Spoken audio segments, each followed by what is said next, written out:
APPSC group 2 ఎగ్జామినేషన్కి preliminary mains examination రెండు ఉన్నాయి. అవుట్ ఆఫ్ ది ప్రిలిమినరీ ఎగ్జామినేషన్లో మనకి 5 ఏరియాలు ఉన్నాయి. 5 నుంచి 5 30 మార్కులు చొప్పున 150 మార్కులు వస్తాయి. ఈ ప్రిలిమినరీ ఎగ్జామినేషన్ సుమారు 7 నుంచి 8 లక్షల మంది రాయబోతున్నారు ఆంధ్రప్రదేశ్లో. అంటే 897 పోస్టులకి సుమారు 6 నుంచి 7 లేకపోతే 8 లక్షల మంది రాయబోతున్నారు. అందులోంచి 900 ఇంటూ 40 36,000 మంది మాత్రమే ప్రిలిమినరీకి సెలెక్ట్ అవుతారు.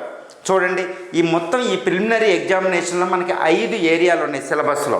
5 ఏరియాలు ఏంటంటే history 1, geography, society, mental ability and current affairs.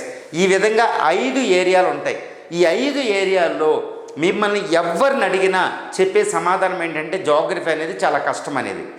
ఎందుకంటే జోగ్రఫీ అనేది నిజంగా కష్టమే. మిగిలిన ఏరియాలకు ఒక పర్టికులర్ బుక్స్ ఉంటే పర్టికులర్ సిలబస్ ఉంటుంది, ఒక చోట కవర్ చేయగలుగుతాం. వేరే జోగ్రఫీ అనేది చాలా కష్టంతో కూడుకున్నది. ఎందుకు అంటే ఈ సిలబస్, ఇప్పుడు మీకు సిలబస్ అనాలిసిస్ చేస్తాను, దీనికి ఏ బుక్స్ కావాలో చెప్తాను, దానికి స్ట్రాటజీ కూడా నేను చెప్తాను.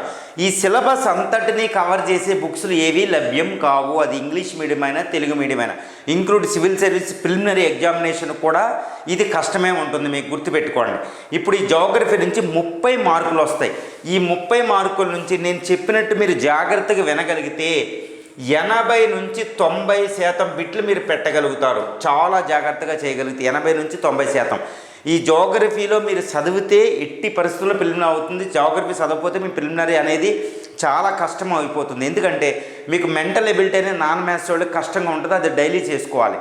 వేరే జోగ్రఫీ అనేది చాలా కష్టంతో కూడుకొని ఇది డైలీ షెడ్యూల్లో ఒక భాగం అయిపోవాలి. మీకు ఫిబ్రవరి 25న ప్రిలిమినరీ ఎగ్జామినేషన్ జరిగేంత వరకు ఇది ప్రతిరోజు 3 గంటల చొప్పున జోగ్రఫీ అనేది చదవండి. ఎందుకంటే గ్రూప్ 2 మీదే దృష్టి పెట్టి గ్రూప్ 2ఏ చదివేవాళ్ళు.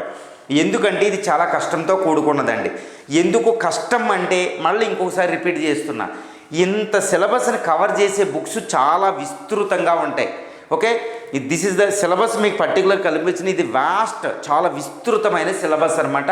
ఈ విస్తృతమైన సిలబస్ని కవర్ చేసే బుక్స్ పర్టికులర్ బుక్స్ లేవు. కాబట్టి మీరు చాలా పెద్ద పెద్ద బుక్స్ చదువుకోవాల్సిన అవసరం ఉంటుంది. కాబట్టి ఇది కష్టంతో కూడుకున్నది. ఓకేనండి, ఇప్పుడు పాయింట్కి వద్దాం. ఇప్పుడు సిలబస్ అనేది ఒకసారి మనం చూద్దాం. ఈ సిలబస్ అనేది 30 మార్కులకు ఉంటుంది, జోగ్రఫీ సిలబస్ అనేది. ఇందులో దేర్ ఆర్ 3 సెక్షన్స్ అండి. ఫస్ట్ సెక్షన్స్ ఏంటంటే general and physical geography. General and physical geography ఇక్కడ మీకు ఏముంటుంది, జియోమార్ఫాలజీ, మీకు ఆస్ట్రానమీ అని ఎర్త్ అనేది చిన్న లెసన్ ఉంది. Earth in our solar system, ఇది ఆస్ట్రానమీకి వెళ్తుంది. 2 దిస్ ఇస్ జియోమార్ఫాలజీ. ఇది చూడండి, ఇంటీరియర్ ఆఫ్ ది ఎర్త్, భౌతిక నిర్మాణం అంటారు. ఇంటీరియర్ అంటే భూ అంతర్గత నిర్మాణం ఎలా ఉందనేది interior of the earth. Next major land forms and their features. మనకి ప్లేన్స్, ప్లాట్యూస్ అన్నిలాగా ఇక్కడ మేజర్ ల్యాండ్ ఫామ్స్ అంటే ఒకటి గుర్తుపెట్టుకోవాలండి. Okay, first earth in our solar system అంటే మొత్తం స్పేస్ అంతా చదవద్దు. ఎర్త్ అంటే భూమి, మొత్తం సౌరమండలంలో భూమి ఎలా ఉంది అంటే the position of the earth, various features of the earth in our solar system. మొత్తం స్పేస్ అంతా చదివేసి ఆ లెసన్ కాస్ట్రానమీ అన్నీ చదివే ఎక్కువండి. మీకు సిలబస్ వరకే ఉండండి, సో దట్ మీరు టైంని సేవ్ చేయగలుగుతారు. తర్వాత interior of the earth. Interior of the earth అంటే భూమి అంతర్గత నిర్మాణం మంచి లెసన్ ఉంటుందండి. అది ఎక్కడ లభ్యమవుతుంది, అది గోచాంగ్ లియాంగ్ ఎన్సీఆర్టీ బుక్స్ లేదా తెలుగు అకాడమీ బుక్స్లో కూడా మీకు లభ్యమవుతుంది. ఇంగ్లీషు, తెలుగు, అది పర్టికులర్ లెసన్ బాగుంటుంది.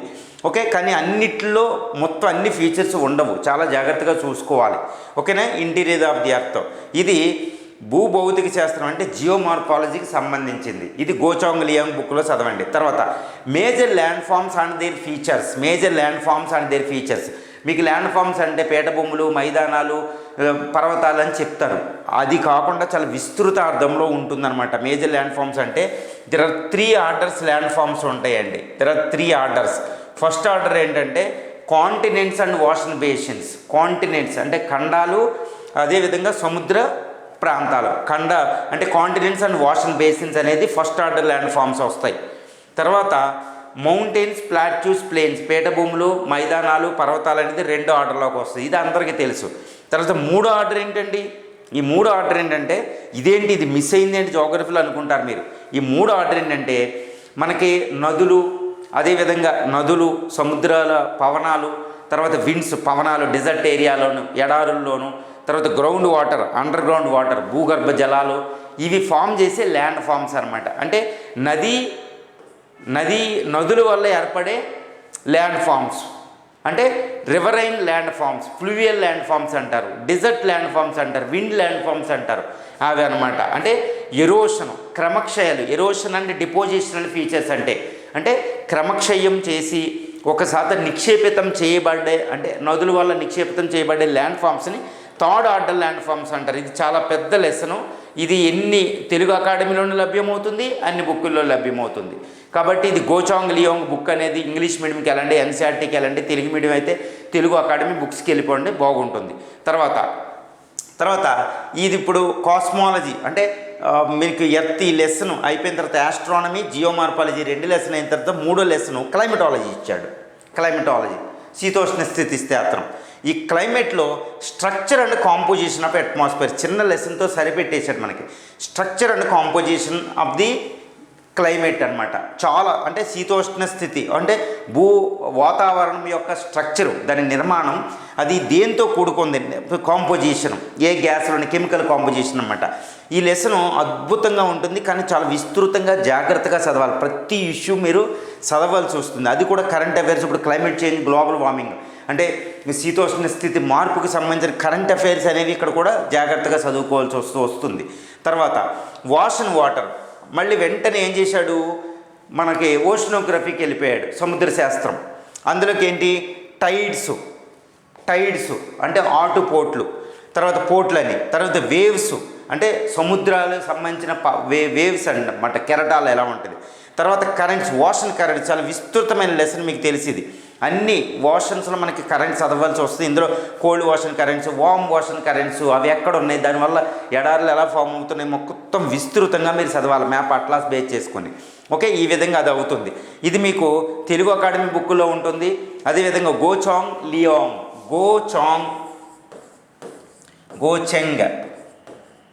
లియోన్ అనే బుక్లో మీకు ఇంగ్లీష్ మీడియం ఉంటుంది. తర్వాత ఎన్సీఆర్టీ అనే బుక్లో కూడా మీకు ఈ లెసన్స్ అన్నీ దొరుకుతాయి. ఇంగ్లీష్ మీడియం అయితే, తెలుగు మీడియం అయితే తెలుగు అకాడమీకి వెళ్ళిపోండి. ఓకే, అట్లాస్ని బేస్ చేసుకోండి.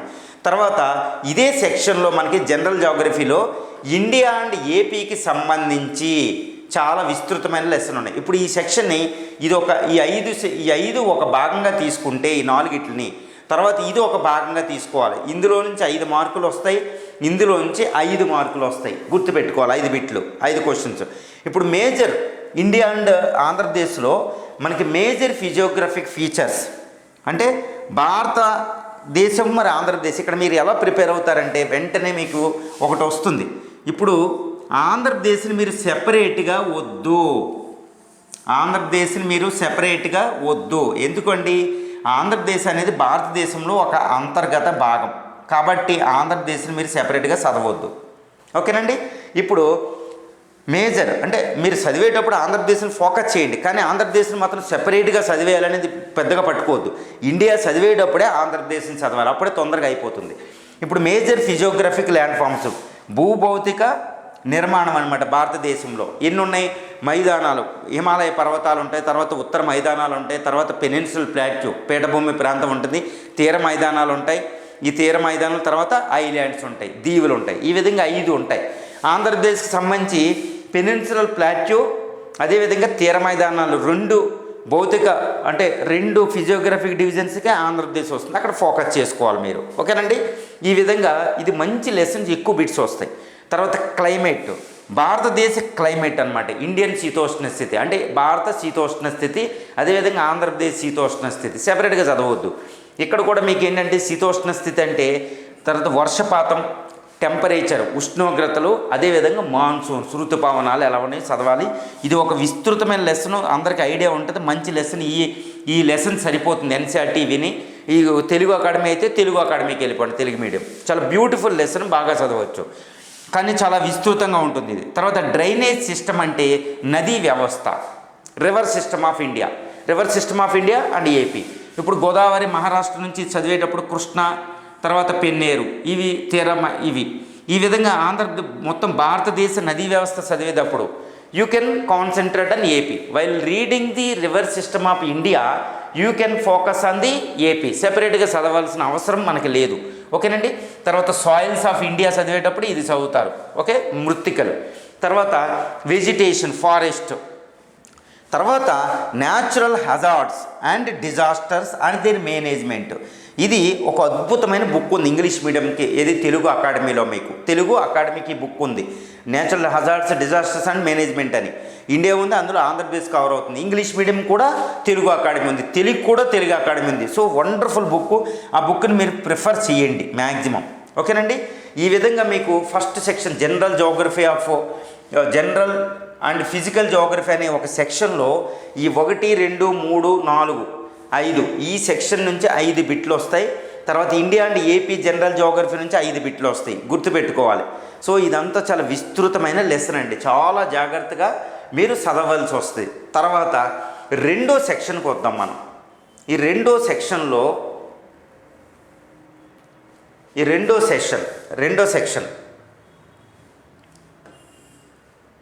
ఇదండి. This is economic geography of India and AP. Economic geography and India and AP. ఇందులోంచి మనకి 10 మార్కులు వస్తాయి, 10 బిట్లు వస్తాయి మనకి 30లో. ఇదేంటి? Natural resources and their distribution. Natural resources, సహజ వనరులు, వాటి విస్తృతి ఎక్కడెక్కడ ఉన్నాయి అది ఏపీ, ఇండియా 2 వస్తుంది. అది ఎకనామిక్ జోగ్రఫీ వస్తుంది. మీరు ఎకనామిక్ జోగ్రఫీ తర్వాత హ్యూమన్ జోగ్రఫీ ఎవరైతే బాగా చదవగలుగుతారో ఎకానమీ అంతా అయిపోతుంది. ఎకానమీలో బేస్ అంతా, పునాదంతా అయిపోతుంది అనమాట. So while reading this economic geography and AP, India and AP clearly you can laid a strong foundation for the economy in the mains examination. ఆ పాయింట్ ఆఫ్ వ్యూలో మీరు చూడండి. తర్వాత agriculture and agro based activities, ఇది చాలా first natural resources and their distribution. సహజ వనరులు ఏమున్నాయండి? మీరు ఇక్కడ చాలా విస్తృతమైన లెసన్. ఇదేంటంటే సహజ వనరులు ఏంటి? ఫారెస్ట్, అడవులు అనేది సహజ వనరులు వస్తాయి. తర్వాత ల్యాండ్ రీసోర్సెస్, ల్యాండ్ ఒకటి, ఫారెస్ట్ రీసోర్సెస్, నెక్స్ట్ అడవులు, next land resources. Land resources అంటే భూభాగాన్ని, భూ వనరులు అంటారు. భూమిని ఎలా ఉపయోగిస్తున్నారు, అగ్రికల్చర్కి ఎంత, అర్బనైజేషన్కి ఎంత, హోమ్స్కి ఎంత, తర్వాత గడ్డి మైదానాలకి ఎంత, ఇలా అంతా ఇది ఒక అద్భుతమైన లెసన్. అది ల్యాండ్ రీసోర్సెస్. ఏ కంట్రీకైనా ల్యాండ్ రీసోర్సెస్ ఇంపార్టెంట్ కాబట్టి. తర్వాత మీకు ఏంటంటే తర్వాత water resources. Water resources, surface water, under ground water resources అవి చదవాలి. అంటే నదీ వ్యవస్థ పైన నదీ జలాలు ఎలా ఉంటున్నాయి, ఇందాక నదులు చదువుకున్నాం. ఇప్పుడు నదీ జలాల వ్యాప్తి ఎలా ఉందో చదవాలి. తర్వాత అండర్ గ్రౌండ్ భూగర్భ జలాలు ఎలా ఉన్నాయి, అవన్నీ రీసోర్సెస్ అవుతుంది, అగ్రికల్చర్కి అవి అవసరం అవుతాయి. తర్వాత ఇక్కడే ఇరిగేషన్ ప్రాజెక్ట్స్ అనేది కూడా నేచురల్ రీసోర్సెస్లోకి వస్తుంది, అది కూడా కవర్ చేయాలి. తర్వాత మనకి లైవ్ స్టాక్ అంటారు, బయోటిక్ రీసోర్సెస్. లైవ్ స్టాక్లో మనకి ఏంటంటే ఫిషరీసు, క్యాటిల్ అంటే బఫెలోస్, మొత్తం అన్ని ఈ లైవ్ స్టాక్ రీసోర్సెస్ వస్తాయి అన్నమాట. అది విస్తృతంగా మనం అక్కడ చదవాల్సి వస్తుంది. తర్వాత ఇందులోనే లైవ్ స్టాక్లోనే ఫిషరీస్ కూడా చదవాల్సి వస్తుంది, మత్స్య సంపద కూడా మీరు చదవాల్సి వస్తుంది. ఈ విధంగా రీసోర్సెస్ అన్నీ మీకు చదవాలి. ఇంకోటి ఏంటంటే మినరల్ రీసోర్సెస్, ఇందులో ఖనిజాలు, ఇందులో మెటాలిక్, నాన్ మెటాలిక్, అదేవిధంగా ఫ్యూయల్ రీసోర్సెస్, ఎనర్జీ రీసోర్స్, ఇంధన వనరులు అన్నీ చదవాల్సి వస్తుంది. ఇది చాలా విస్తృతమైన లెసన్. చూసారా, ఇలా క్లాసిఫై చేసుకోవాలి. ఇది తెలుగు అకాడమీలోను, ఇంగ్లీష్ మీడియం, తెలుగు మీడియంలో లభ్యమవుతుంది, లేదా ఎన్సీఆర్టీలో అద్భుతంగా లభ్యమవుతుంది. అట్లాస్ని బేస్ చేసుకోవాలి. ఓకేనండి. ఇది జనరల్ కాబట్టి జనరల్గా ఎక్కడైనా ఉంటుంది. తర్వాత agriculture and agro based industries గుర్తుపెట్టుకోండి. ఇవి ఎకానమీలో కూడా కవర్ అవుతుంది. అగ్రికల్చర్ అంటే భారతదేశంలో పంటలు, అగ్రికల్చర్ వ్యవసాయ విధానం ఎలా ఉంది, వ్యవసాయ విధానాలు ఏంటి, ఖరీఫ్ సీజనా, రబీ సీజనా, ఇలా అన్ని సీజన్ చూసుకోవాలి. ఏ క్రాప్లు ఎక్కడ 4 రకాలు, horticulture crops, food crops, commercial, ఇలా అన్నీ తీసుకుంటాం. ఈ క్రాప్స్ అన్నీ ఎక్కడ పండుతున్నాయి. తర్వాత అగ్రికల్చర్ అండ్ అనుబంధ రంగాలు, అగ్రికల్చర్ అండ్ అలైడ్ సెక్టార్, ఏది మత్స్య సంపద, ఇవన్నీ ఇందులోకి వస్తాయి. ఏదండి, వైట్ రెవల్యూషన్, పాలు, మత్స్య సంపద, బ్లూ రెవల్యూషన్, అన్ని రెవల్యూషన్స్ మీకు ఇక్కడికి వస్తాయి. తర్వాత ఆగ్రో బేస్డ్ యాక్టివిటీస్ అంటే అలైడ్ సెక్టార్. ఈ విధంగా మనం అగ్రికల్చర్ని మొత్తం మనం చదవవలసి వస్తుంది, గుర్తుపెట్టుకోండి. చాలా విస్తృతమైన లెసన్ ఇది. మీకు ఎకానమీ ఓరియంటేషన్లో కూడా మీరు చదువుకోవడం ఇప్పుడే బెస్ట్. ఇది అదే విధంగా మీరు చూసుకోవాలి. ఇది తెలుగు అకాడమీ బుక్స్లో ఉంటుంది, అదేవిధంగా మీకు జాగ్రఫీలో ఏ బుక్కి వెళ్ళినా మనకు లభ్యమవుతుంది, మెటీరియల్స్లో కూడా లభ్యమవుతుంది. కానీ ఇది బేసిక్ బుక్స్ తెలుగు అకాడమీ చదవడానికి ట్రై చేయండి, ఎందుకంటే ఏపీపీఎస్సీ తెలుగు అకాడమీ ఫోకస్ చేస్తుంది. ఓకేనా. Next distribution of major industries and then major industrial regions రెండు ఇచ్చాడు. మేజర్ ఇండస్ట్రీస్ అంటే డిస్ట్రిబ్యూషన్ ఆఫ్ మేజర్ ఇండస్ట్రీస్ అన్ని అవసరం, అంటే ఐరన్ అండ్ స్టీల్ ఇండస్ట్రీస్ నుంచి అన్ని రకాల ఆటోమొబైల్ ఇండస్ట్రీస్, అన్ని రకాల ఇండస్ట్రీస్ మీరు చదవాల్సి వస్తుంది. ఫైనల్గా అరౌండ్ 8 ఇండస్ట్రియల్ రీజన్స్ ఉంటాయి, మేజర్ ఇండస్ట్రియల్ రీజన్.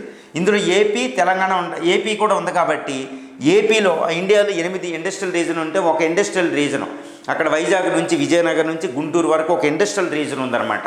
సో ఆ ఇండస్ట్రియల్ రీజన్నే మనం చదవాల్సి వస్తుంది ఏపీలో. ఇలాగా ఇక్కడ నుంచి ఇక్కడ వరకు ఇండస్ట్రియల్ రీజన్ ఒకటి ఉంటుంది, కోస్టల్ ఇండస్ట్రియల్ రీజన్, అది మనం చదవాల్సి వస్తుంది ఏపీ. అదేవిధంగా ఇండియా కూడా ఒకేసారి చదివేయండి. తర్వాత transportation, communication, tourism and trade 4 అద్భుతమైన లెసన్ ఇది. ఇది ప్రతి బుక్లో జనరల్గా లభ్యమవుతుంది. Telugu academy English medium, Telugu academy Telugu medium, అదేవిధంగా ఇంకా వేరే ఏ బుక్కి వెళ్ళినా మీకు ఇవి లభ్యమవుతాయి. అట్లాస్ని ఎక్కువ బేస్ చేసుకోవాలి. ఓకేనండి. ఈ విధంగా ఇది కవర్ చేయండి. సో ఇక్కడ నుంచి 10 వస్తుంది. ఇది జనరల్ జాగ్రఫీ, ఎకానమీని కూడా మీకు కవర్ చేస్తుంది. అద్భుతంగా మీరు ముందుకెళ్ళిపోవచ్చు. ఓకేనండి. తర్వాత 3వ సెక్షన్కి వద్దాం. 3వ section human geography of India. This is the human geography of India.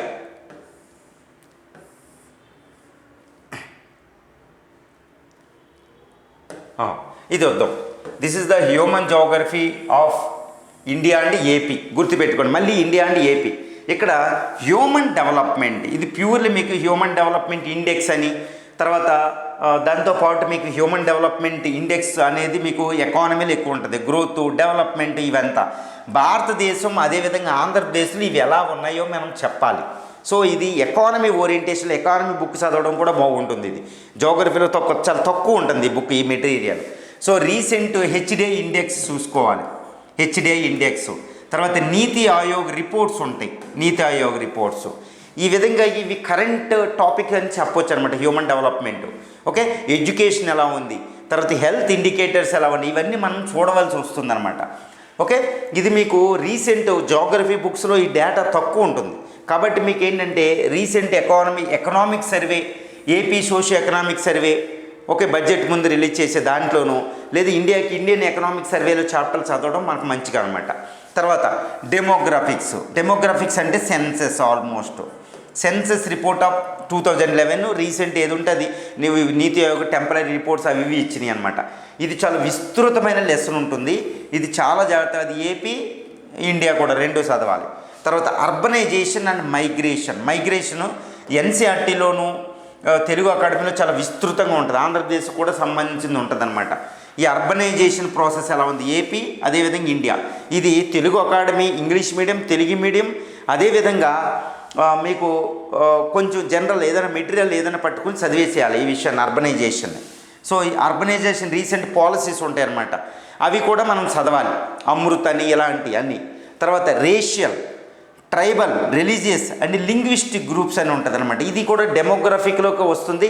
Demography lesson ఎక్కడుందో అక్కడ ఉంటుంది. ఇండియాలో చూడండి 7 రేసెస్ ఉంటాయి. Tribal population, hundreds of tribal groups ఉన్నాయి, ఓకే, గిరిజనులు. తర్వాత ఆంధ్రప్రదేశ్లో కూడా మనం చాలా జాగ్రత్తగా చదవాలి, ఈ శ్రీకాకుళం నుంచి ఈ రాయలసీమ వరకు. తర్వాత రిలీజియస్ గ్రూప్స్ మా ఇండియాలో సుమారు 4 మేజర్ రిలీజియన్స్ ఉంటాయి, 7 రిలీజియన్లు ఉంటాయి. సో హిందూయిజంలో ఈ బుద్ధిజం, సిక్కిజం, జైనిజం హిందూయిజంలోకి వస్తే ఇంకా మిగిలిన 3 రిలీజియన్స్ ఉంటాయి. తర్వాత లింగ్విస్టిక్ గ్రూప్స్ ఇండియాలో ఎక్కువగా ఉంటుంది, ఆంధ్రప్రదేశ్కి ఈ లెసన్ కొంచెం తక్కువగా ఉన్న ఇండియాకి ఎక్కువగా ఉంటుంది. సో ఇది జనరల్ హ్యూమన్ జోగ్రఫీ అని, మాజిద్ హుస్సేన్ అని ఇలా ఉంటాయి. ఇంకా నేను విస్తృతంగా వెళ్తాను అంటే ఈ కుల్లార్ అనే ఒక బుక్ ఉంటుంది, కుల్లార్ అనేది, అందులో రిఫరెన్స్ పెట్టుకోవచ్చు బాగా చదివిన సీనియర్స్ వీళ్ళంతా. సో ఇది ఇండియన్ జోగ్రఫీ రిలేటెడ్ చాలా విస్తృతంగా ఉంటుందన్నమాట. సో ఇప్పుడు ఈ విధంగా చూస్తే జోగ్రఫీ మొత్తంలో మనకి ఏంటంటే ఫిజికల్ జోగ్రఫీలో జియోమార్పల్, భూభౌతిక శాస్త్రం, శీతోష్ణ స్థితి, క్లైమటాలజీ, తర్వాత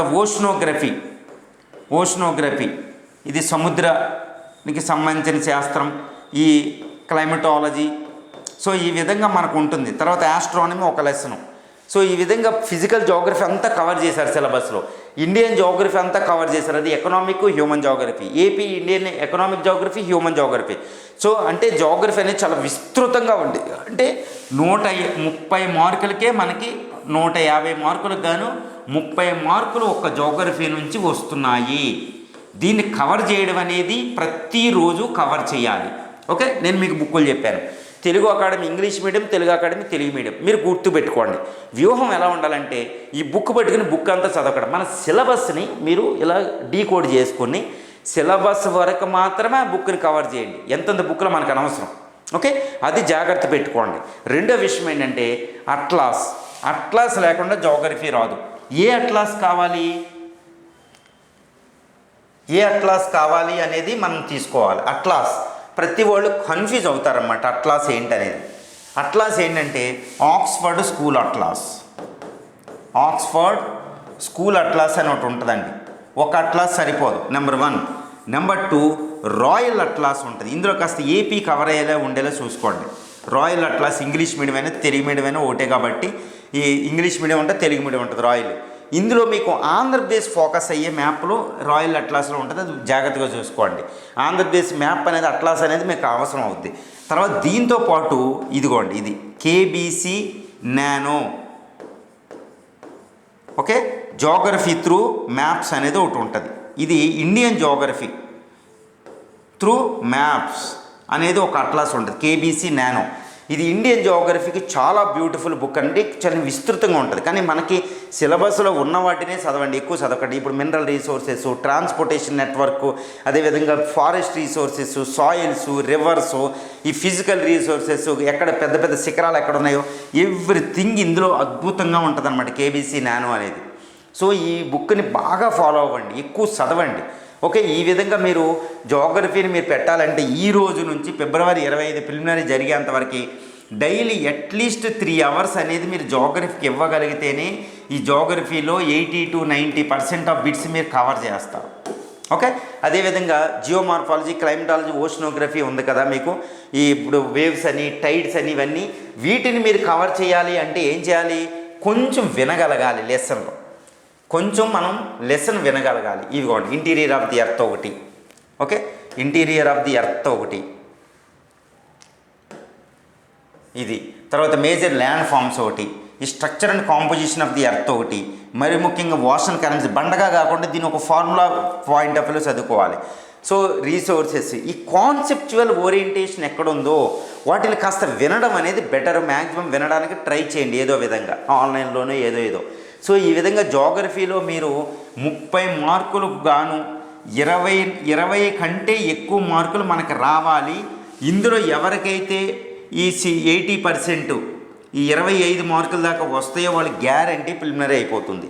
సో ప్రిలిమ్స్ అనేది టఫ్ మెయిన్స్ కంటే ఒక రకంగా. ఎందుకంటే ఈ 6-7 లక్షల నుంచి 40-36 వేల్లో పడాలి. అక్కడ మనం ఏదైనా చేస్తాం. ముందు ప్రిలిమినరీ అనేది వడపోత కార్యక్రమం. ఇక్కడ నాలెడ్జ్ అనేది మెయిన్ ఇంపార్టెంట్ కాదు. కాబట్టి మీరు ఈ జోగ్రఫీ విషయానికి చాలా జాగ్రత్తగా వెళ్ళండి. మిగిలిన ఇంకొక వీడియో నేను చేస్తాను. ఆ వీడియోలో మొత్తం వ్యూహం చెప్తాను, 5 చాప్టర్లకు సంబంధించి. మీరు ముందుకెళ్ళవచ్చు.